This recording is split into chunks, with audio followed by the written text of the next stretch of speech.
Que a graça e a paz do nosso bondoso Deus estejam no coração e na vida de todos nós ao meditar e refletir a santa palavra que hoje também foi lida e agora nós também queremos meditar. Amém. Já faz alguns domingos que nós temos olhado para o Evangelho de Mateus. Dentro desse período de Pentecostes, cada domingo nós estamos acompanhando parte dessa leitura desse Evangelho. E uma das coisas que logo a gente já destaca e fica claro, quando a gente olha a partir do capítulo 10 aproximadamente, que Jesus ele começa a receber rejeição em relação ao seu ensino. Então as pessoas começam a rejeitá-lo. Rejeitar aquilo que ele fala, aquilo que ele diz, especialmente pelos líderes judeus, fariseus. As cidades começam a rejeitá-lo. Vocês vão lembrar na semana passada que a gente trouxe de Corazim, de Betsaida, Cafarnaum, e o próprio Jesus diz: ai para essas cidades que rejeitam o meu ensino. E a gente vai continuar percebendo que no coração dos discípulos, a gente vai começar a perceber isso também nas falas, e isso também é colocado para nós. Nós, quando olhamos essas rejeições que estão acontecendo aqui no Evangelho de Mateus, algumas perguntas começam a surgir. Por exemplo, se a palavra de Deus é tão poderosa, por que tanta gente rejeita? Se a palavra de Deus é tão poderosa, por que tanta gente rejeita? Por que às vezes a igreja ela parece pequena, comparado com as coisas que não são ou não fazem parte daquilo que é do reino de Deus? Por que a pregação do Evangelho muitas vezes cai em ouvidos de pessoas que não querem ouvir? Ou vamos trazer um pouquinho mais próximo do nosso coração ou da nossa vida. Por que há pessoas que ouvem a mesma mensagem que nós, mas mesmo assim, nada acontece? Nada acontece. Talvez é para começar a refletir sobre algumas dessas perguntas que Jesus ele nos convida a olhar para essa parábola. E a ouvir aquilo que Jesus está então também nos ensinando a partir desse texto. Ele estava em casa, Jesus, ele sai e tem uma grande multidão que o segue. Tem tanta gente que ele não tem como ficar ali perto. Ele entra num barco, senta e tem uma multidão em pé ou em volta dele para ouvi-lo falar. Então, pensem que essa grande multidão está dentro desse contexto de pessoas que ouvem o Evangelho, mas muitas vezes esse Evangelho não chega ao coração e acabam rejeitando a palavra do Senhor. E então ele começa a contar em forma de parábolas. E aqui até um detalhe interessante. 1/3 de todo o ensino de Jesus é em parábolas. Então Jesus ensina muito através dessa forma de contar. Algumas ele interpreta, nem todas. Graças a Deus essa aqui ele interpreta, então a gente já tem um pouquinho mais para refletir a respeito desse tema ou desse texto. Então essa parábola é muito simples. Então tem esse semeador que saiu caminhando e ele joga com generosidade a sua semente em todos os lugares que ele passa. Alguns caem na beira do caminho, só que os pássaros vêm lá e comem. Outros caem em lugares com pedras, terreno pedregoso, só que não tem muita terra ali. E o que acontece é que até brota, mas como não tem raiz, vem um sol um pouco mais forte e queima a planta. Depois ele diz que essas sementes foram lançadas no meio de espinhos. Só que os espinhos sufocaram a semente, criou um pouco de raiz, mas chega um momento onde elas também secaram. Elas também não tiveram raiz suficiente, foram sufocadas. E por fim, outras caem em terra boa. E nessa terra boa, alguns produzem 100, 60 e 30 por 1. E como é que ele termina a parábola? Vocês que têm ouvido para ouvir, ouça. Que bom que Deus explica para nós essa parábola. Então a gente já pode olhar com outros olhos. E aqui um detalhe para todas as parábolas, não somente essa. As parábolas, elas sempre são dois aspectos. Você tem o ensino geral, mais superficial, mas toda parábola quer dizer outra coisa daquilo que está sendo dito. E aqui Jesus está querendo dizer o que é a semente e o que é o terreno. De forma muito simples, a semente é a palavra de Deus. E o terreno é o quê? O coração humano. Então a semente como palavra de Deus e o terreno é o coração humano. Então, diante dessa relação mais profunda de uma parábola, Jesus nos ajuda a pensar um pouco mais sobre isso. A semente que é jogada na beira do caminho, ela é aquele que ouve a mensagem, mas não compreende. E aqui, eu não estou falando apenas numa questão, aqui o termo e o significado não é apenas uma compreensão cognitiva, você saber expressar aquilo que está sendo dito num texto bíblico. Porque tem muitas pessoas letradas na Bíblia, mas não são cristãos. Aqui não está falando só de pessoas que têm condições de expressar o texto bíblico com clareza, mas aquelas pessoas que se agarram e confiam nessa mensagem, nessa palavra. Poderia dizer inúmeras pessoas que não são cristãos, se declaram como pessoas não cristãs, mas têm um conhecimento absurdo do texto bíblico. A gente poderia até ir além disso, se a gente for observar como é que o diabo ele lida com Jesus, falando da palavra. Claro que interpretando a palavra do jeito dele, mas não é porque ele é iletrado biblicamente. Ou seja, a gente ter conhecimento cognitivamente num texto bíblico não quer dizer que a gente ouviu essa palavra. Por isso que a relação é daquele que ouve, compreende e guarda no coração. Guarda no coração. E aqui vale lembrar o que significa o coração no contexto bíblico. Coração é aquilo que é a identidade da pessoa. Aquilo que está no coração a gente não esquece mais. É aquilo que vive, é o nosso ser. Ou seja, essa mensagem não chegou aqui, mas de alguma maneira Deus ele trouxe para o coração que pulsa essa verdade. Só que, como o texto diz, essa pessoa ouve a mensagem, mas o diabo, o mal, o maligno, ele vem lá e retira para que justamente essa mensagem, essa semente não chegue ao coração. A segunda semente que é colocada aqui, o segundo terreno, a segunda semente é jogada num terreno um pouquinho mais pedregoso. E aqui é uma relação bem interessante, porque são aqueles que, de novo, ouvem a mensagem e a recebem com muita alegria. Talvez a gente se pergunte, mas tem algo errado de receber a mensagem de Deus com alegria? Não, pelo contrário.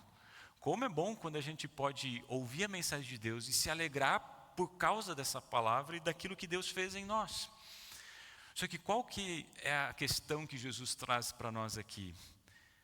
Quando tudo está bem, essa mensagem ela habita no coração, mas quando vem as adversidades, quando vem os sofrimentos, quando vem as perseguições ou quando vem a tribulação por causa dessa palavra, por causa de ser seguidor de Jesus e o que isso implica, porque também a gente está seguindo aqui, ser um seguidor de Jesus significa carregar esse nome. A gente viu semana passada, ser cristão, aquilo que Deus nos dá é algo leve, é algo bom, é algo que a gente deseja viver, mas ao mesmo tempo no mundo que a gente vive, a gente vai encontrar dificuldades, vai encontrar aflições.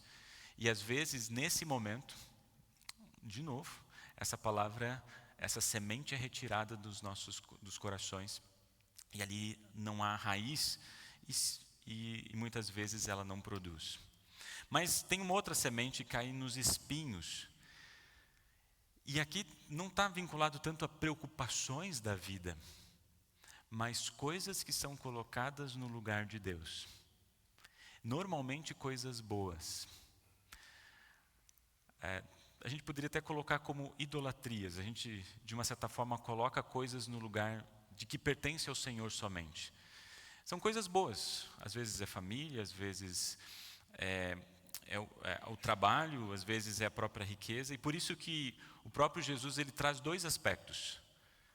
As preocupações, as boas preocupações da vida E ele fala outra coisa, as ilusões das riquezas. Quando eu estava preparando essa mensagem, alguma coisa me chamou a atenção, especialmente nesse termo, né, ilusão das riquezas. O que há de enganoso nas riquezas? Talvez o enganoso, aquilo que gera ilusão, é talvez confiar que aquilo que as riquezas prometem, elas entreguem. E na verdade, aquilo que a riqueza promete, ela não entrega. E olha só, esse termo de ilusão, sabe onde aparece também? Esse mesmo termo que quando foi colocado na Septuaginta, a tradução do grego, sabe qual foi o lugar onde essa palavra aparece também? Em Gênesis 3.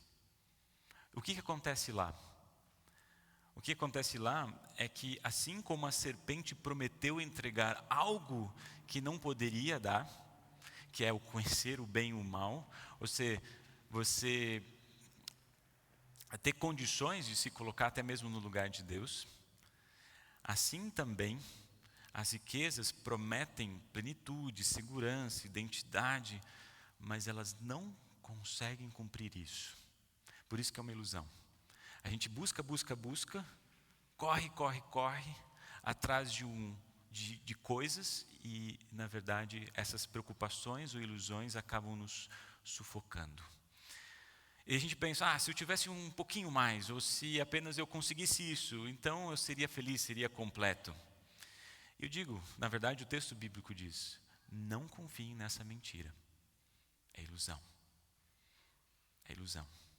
Agora, as riquezas são algo ruim? Não, faz parte do primeiro artigo do credo. Faz parte do cuidado que Deus dá para nós como filhos dele.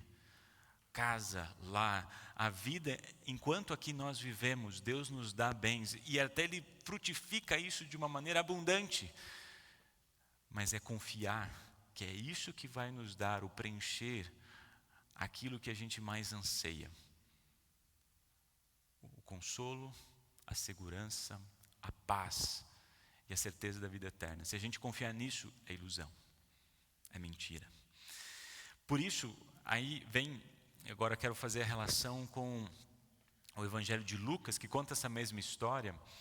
Tomem cuidado e vejam como vocês ouvem. Não é somente ouvir a mensagem, mas a maneira como a gente ouve essa mensagem. Mas faltou um terreno, né? Faltou o terreno da terra boa.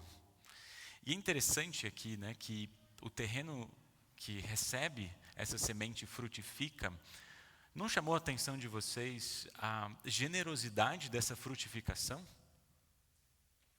Não chamou a atenção? 100 vezes, 60 vezes e 30 vezes 1. Isso aqui é escancarado para a gente dizer e para a gente perceber que a terra boa não é porque eu sou mais inteligente, eu sou mais dedicado, ou porque eu fiz alguma coisa para merecer ser terra boa. É justamente por causa da bondade de Deus e por causa da semente. A única coisa é que Deus ele coloca e a gente deixou que a semente fizesse o seu trabalho. E aqui eu queria tirar uns minutinhos para que a gente lembrasse um pouquinho de algo importante para nós, que é o poder da palavra de Deus. O significado que essa semente, que a palavra de Deus tem nas nossas vidas. Por isso, a gente vai lembrar de alguns textos bíblicos agora, que eu vou passar alguns textos bíblicos para a gente lembrar do poder da palavra de Deus. A palavra de Deus, o que ela faz? Lá no início, em Gênesis 3, 1, versículo 3, diz, então Deus disse, a sua palavra, que haja luz, e a luz começou a existir. A palavra de Deus criou todas as coisas do nada. Depois, a gente vai ouvir o Salmo dizendo, por meio da sua palavra, o Senhor fez os céus, pela sua ordem Ele criou o sol, a lua, as estrelas.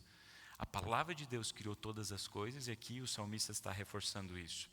Mas agora então a gente vai para Hebreus, onde a gente ouve, o Filho brilha como o brilho da glória de Deus e a perfeita semelhança do próprio Deus. Ele sustenta o universo com a sua palavra poderosa. E depois de ter purificado os seres humanos dos seus pecados, sentou-se no céu do lado direito do Todo-Poderoso. É algo que a gente confessa no credo apostólico.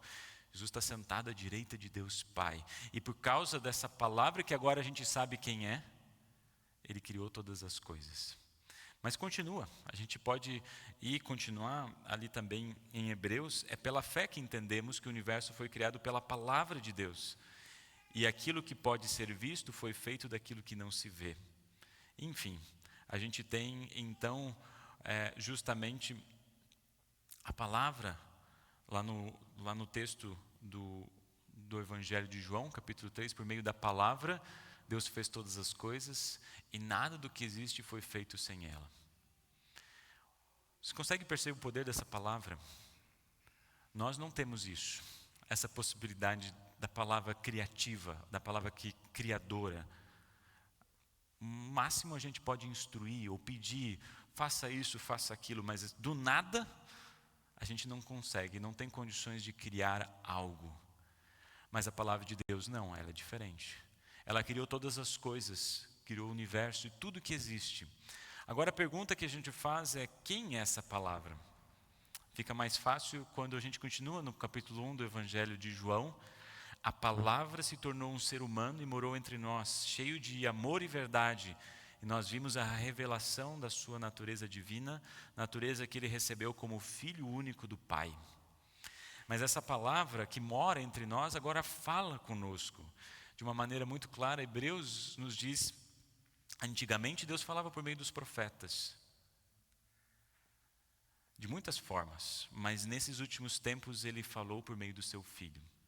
Essa palavra que fez carne, que primeiro criou todas as coisas, habitou entre nós, agora ela fala conosco, por meio que criou todas as coisas. E o último texto a gente vai ouvir, lá no capítulo 19, onde já fala da obra de Cristo. A sua capa estava encharcada de sangue, e a palavra, ele se chama Palavra de Deus.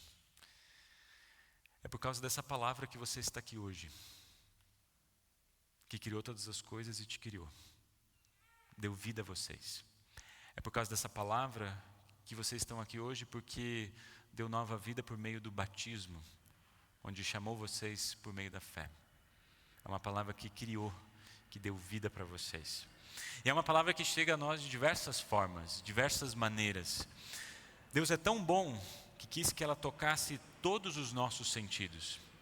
Não sei se vocês já pararam para refletir sobre isso, mas como essa palavra de Deus ela vem até o nosso coração de diversas formas, toca todos os nossos sentidos. Talvez o primeiro que a gente lembra seja justamente que a fé vem pelo ouvir da palavra de Deus. Lá Romanos capítulo 10, né? Ele diz, portanto, a fé vem pelo ouvir a mensagem a respeito, e a mensagem vem por meio da pregação a respeito de Cristo. A gente lê esse texto de Mateus 13, todos os 23 versículos, vai ter 6 vezes onde vai ter essa referência. Ouçam a palavra de Deus. Quem tem ouvidos para ouvir, que ouçam. No meio ali vai ter várias referências do ouvir a mensagem de Deus. E aqui parece até um pouco contraditório, né? Porque Jesus conta em parábolas para as pessoas que não queriam ouvir. Então ele disse de uma forma muito simples: se você está de ouvido aberto, se você não está rejeitando essa palavra, se você não está ignorando essa mensagem, se você tem ouvidos para ouvir, ouça. E é seu. É isso. Mas ele não chega apenas pelos nossos ouvidos. A gente sabe que essa palavra chega também pelo tato, pelo batismo. Quando a água é derramada sobre as nossas cabeças e a gente recebe pela palavra criadora, você é o meu filho. E é isso que a gente ouve, né, quando lá em Tito, ele nos salvou por meio do Espírito Santo que nos lavou, fazendo com que nascêssemos de novo. Mas não é só no batismo. Quantas vezes a palavra, através do toque, chega até nós? Quando você, no mútuo consolo, você às vezes não dá um abraço amigo em alguém e fala da esperança cristã. Quantas vezes vocês não fizeram e não levaram a palavra sendo tocada no coração daquela pessoa? Às vezes até em formas mais pastorais, uma confissão particular, onde o pastor pode declarar o perdão dos pecados, mas tocando no rosto, no coração daquela pessoa. Para quem tem filhos pequenos, isso é bonito também. Quando a criança vem aqui na frente, ela ainda não recebe a ceia, mas os pastores fazem o sinal da cruz, no coração, no rosto da criança, tocando a graça da palavra criadora no coração delas. Há diversas formas onde essa palavra nos toca fisicamente. Ele usa nós para que isso aconteça. Mas ele também usa outras formas, pelo paladar e pelo olfato. Quando a gente na ceia, nós sentimos o gosto do pão e do vinho. Sentimos o seu aroma e ouvimos as palavras: este é o meu corpo, este é meu sangue, este é o cálice da nova aliança, entregue isso para vocês. Quando a gente ouve essas palavras sendo colocadas, mas essa palavra ela chega a nós de formas que muito além da nossa razão. E quem dirá a nossa visão quando nós estamos reunidos na casa de Deus, em que tudo aquilo que nós vemos também é um sinal claro dessa mensagem que nos toca, que nos acolhe e faz com que a gente ouça e viva essas verdades. Percebam, Deus ele confia tanto na sua semente que ele derrama a nós de formas abundantes. E por isso, quando a gente ouve aquele texto de Isaías, a gente começa a refletir, né? Assim como a chuva e a neve caem em diversos lugares, assim também a palavra de Deus, ela nos atinge de diversas formas. E brota no nosso coração essa esperança da fé. Então, Jesus conclui dizendo que há modos diferentes onde essa palavra de Deus ela não volta vazia. Sim, alguns vão rejeitar essa mensagem. Alguns vão receber com alegria, mas logo vão deixar de lado. Outros, algumas coisas vão sufocar, mas alguns, essa palavra vai frutificar. Talvez essa seja uma palavra tanto para vocês como congregação, para mim como pastor, para nós como igreja, para a gente lidar um pouquinho com o desânimo. Muitas vezes a gente desanima. Eu tentei tanto, eu fiz tanto, e agora eu não tenho, ou não quero, ou não desejo mais lançar a palavra em terrenos ou em lugares em que não frutifica mais. Não passou na mente de vocês isso? Já tentei tanto, agora chega. Está um pouco da semana passada, né, no texto, que às vezes a gente se desgasta tanto e que vem a frustração e o desânimo. Não quero mais fazer isso. Mas aqui vem um detalhe, não é um detalhe, mas é algo importante. Os apóstolos passaram por isso, Jesus passou por isso, o ministério da palavra é isso. Se formos olhar para a mensagem, pelas mensagens mais impactantes, ninguém vai conseguir ter uma mensagem mais poderosa do que o próprio Jesus. E mesmo assim muitos ignoraram. Então, qual que é o foco dessa parábola? Não é tentar sondar no nosso coração, dizendo que tipo de solo eu sou.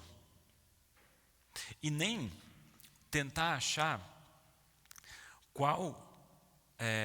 como eu posso cuidar para que a semente só caia em solos bons. Porque a gente pode ir nos dois lados, ou tentar sondar nosso coração, o coração de algumas pessoas para tentar entender que solo a gente é, ou anunciar a palavra somente para pessoas que vão querer ouvir. Eu só vou jogar semente onde eu sei que vai dar resultado. E na verdade, essa parábola nos convida a pensar diferente.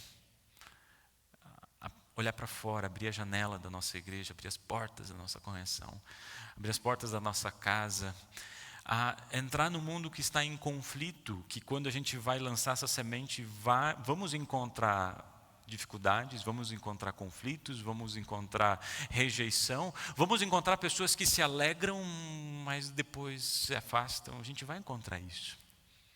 E é justamente por causa disso Deus nos chama, lancem a palavra, anunciem o evangelho.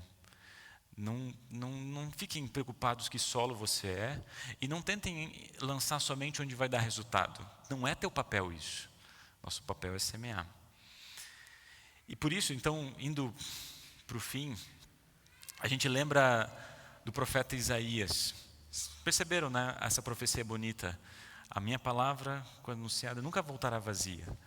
E muitas vezes a gente utiliza isso até como algo até além daquilo que o texto está dizendo. Mas se a gente for olhar um pouquinho, quando Deus chamou Isaías para ser seu profeta, as instruções que Deus deu para o profeta Isaías foram chocantes. Não sei se vocês lembram disso. Se a gente fosse observar o ministério do profeta Isaías, seria um ministério fracassado. Por qualquer parâmetro ou padrão de medida de sucesso. Olha só aquilo que Deus pede para ele. Ele diz assim: Isaías, faça com que o seu povo fique com a mente fechada, com os ouvidos surdos, com os olhos cegos, a fim de que não possam nem ver, nem ouvir, nem entender. Pois se pudessem, eles voltariam para mim e seriam curados. Esse foi o chamado. E daí Isaías pergunta: mas, Senhor, até quando isso vai durar? Perguntei, então ele respondeu: até que as cidades sejam destruídas e fiquem sem moradores, as casas fiquem completamente vazias e os campos sejam arrasados. Deus estava preparando o profeta, e assim nos prepara também, que quando a gente sai para o mundo, a gente vai enfrentar pessoas que tenham ouvidos fechados, olhos fechados e não querem saber da palavra de Deus. Então é normal, é esperado que a gente encontre rejeição. Não é esperado que a gente encontre corações preparados para ouvir essa mensagem. Mas isso não significou que Deus não estava preparando o coração dessas pessoas, cuidando dessas pessoas. As promessas mais bonitas que a gente encontra estão no profeta Isaías. Quando diz: consolem, consolem meu povo. Quando vai dizer assim: mesmo que uma mãe esqueça do seu filho, eu nunca esquecerei de vocês. Então, Deus não está deixando de lado as pessoas, mas está revelando a realidade do mundo pelo qual nós vivemos. Em outras palavras, essa parábola está nos convidando a fazer justamente isso que Deus chamou Isaías a fazer. Mas se a gente continuasse olhando esse semeador que semeia essas sementes e olhasse para a nossa realidade do mundo que a gente vive, a gente ia perceber que um semeador, ele não parou de semear, independente onde essas sementes caíam. Em meio à oposição, Jesus continua semeando a sua palavra. E ele se utiliza da sua igreja, ele se utiliza de você. E ele fala assim: faça uso abundante dessa minha mensagem, faça uso abundante, constante da palavra criadora. Continue ouvindo essa voz, lembrem, vivam o seu batismo diariamente, não deixem de participar da mesa do Senhor, da ceia do Senhor, receba o perdão dos seus pecados, porque é assim que eu cuido de vocês, é assim que as raízes crescem, é assim que vocês se fortalecem nas tentações e tribulações, é assim que eu cuido de vocês. Ou seja, não há pregação desperdiçada da palavra de Deus. Se há espinhos, lança ali. Se há solo raso, lança ali. Se há caminho na estrada, lança na estrada. Em última análise, é Deus que dá o crescimento. E por fim, quem busca a eficiência por meio da parábola, lembre-se que a graça supera a eficiência. A matemática da graça, ela é sempre mais abundante do que as nossas métricas e nossos planejamentos estratégicos. Porque o fruto Deus nos dá com generosidade, muito mais do que a gente imagina, porque Deus sempre é generoso. 100, 70 e 30 vezes daquilo que foi semeado ou esperado. Deus sempre cuida de nós, fortalece a nós muito mais do que nós precisamos.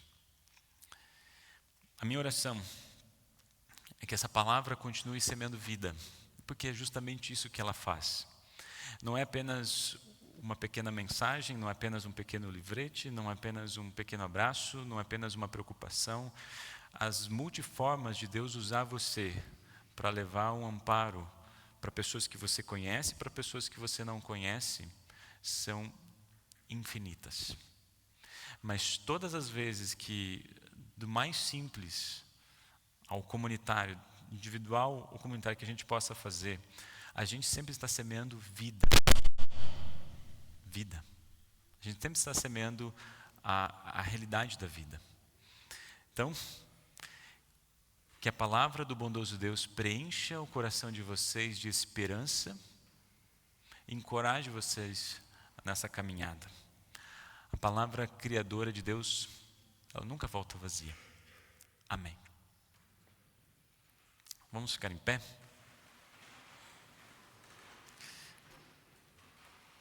Bondoso Deus, em Cristo Jesus, nos fortaleça, nos ampare, cuide da vida de todos nós e nos dê o desejo sincero e firme. Compartilhem essa mensagem, compartilhem essa semente. Não é minha, não é sua, mas é daquele que te criou, te redimiu e agora pela ação do Espírito Santo te conduz. Amém.